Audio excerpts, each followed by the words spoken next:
இலங்கை நகரம் பெரும் சோகமயமாக காட்சி அளித்தது. இலங்கையில் எப்போதும் ஆடலும் பாடலும் நாத ஓசைகளும் ஒலித்து கொண்டிருக்கும்.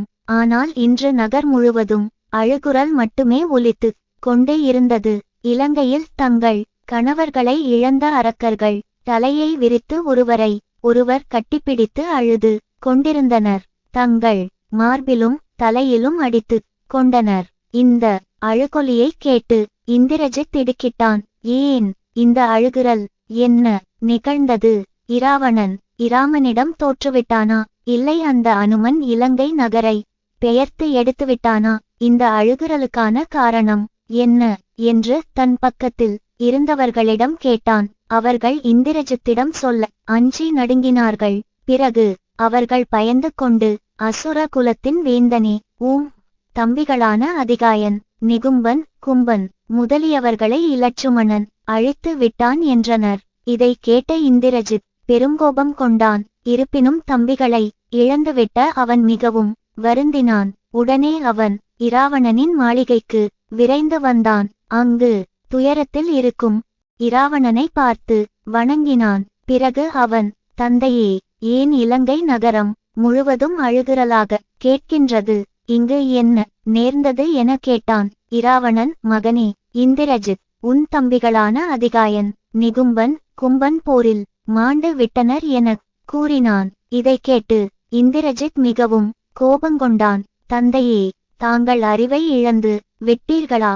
போருக்கு ஒவ்வொருவராக அனுப்பி தாங்கள் அனைவரையும் இழந்துவிட்டீர்கள். தாங்கள் இவர்களை அனுப்பியதற்கு பதில் என்னை அனுப்பி இருந்தால் நான் போரில் வெற்றி பெற்றிருப்பேன். அன்று தூதனாக வந்த அந்த அனுமனையும் கொல்லாமல் விட்டுவிட்டாய். அந்த ராமன் இருக்கும் இடம் தெரிந்தும் அவனை கொல்லாமல் இருக்கின்றாய். இனியும் தாங்கள் அறிவற்றவனாக முடிவு செய்யாமல் இலங்கை நகரை காப்பாற்றுங்கள்.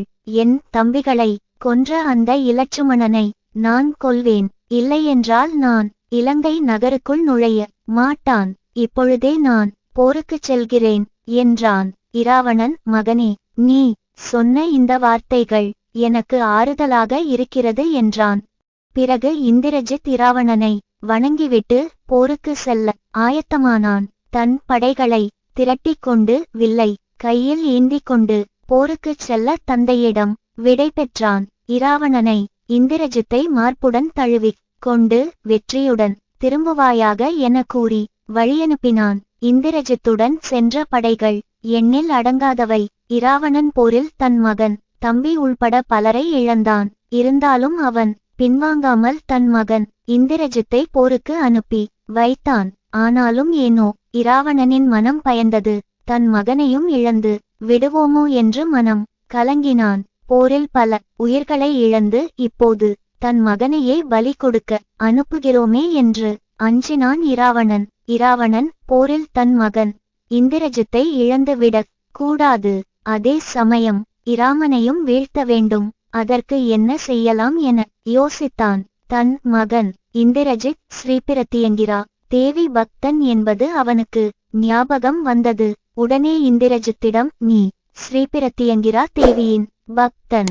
ஆகவே நீ போரில் வெற்றி பெற 8 திசைகளில் மயான பூமியை தோன்றுவித்து ஸ்ரீபிரத்தியங்கிரா தேவிக்கு நிகும்பலா யாகம் செய்தால் உன்னை யாராலும் வீழ்த்த முடியாது என்றான் இராவணன். தன் தந்தை இராவணன் ஆலோசனைப்படி பிரம்மாண்டமான நிகும்பலா யாகம் செய்தான் இந்திரஜித். அனுமன் இராவணனின் திட்டத்தையும் இந்திரஜித்தின் நிகும்பலா யாகத்தையும் அறிந்து கொண்டான். உடனே அனுமன் இராமரிடம் விரைந்து வந்தான். தங்களை வீழ்த்த இந்திரஜித் நிகும்பலா யாகம் செய்து ஸ்ரீபிரத்தியங்கிரா தேவியை தனக்கு உதவி செய்ய அழைக்கிறான் என்றான்.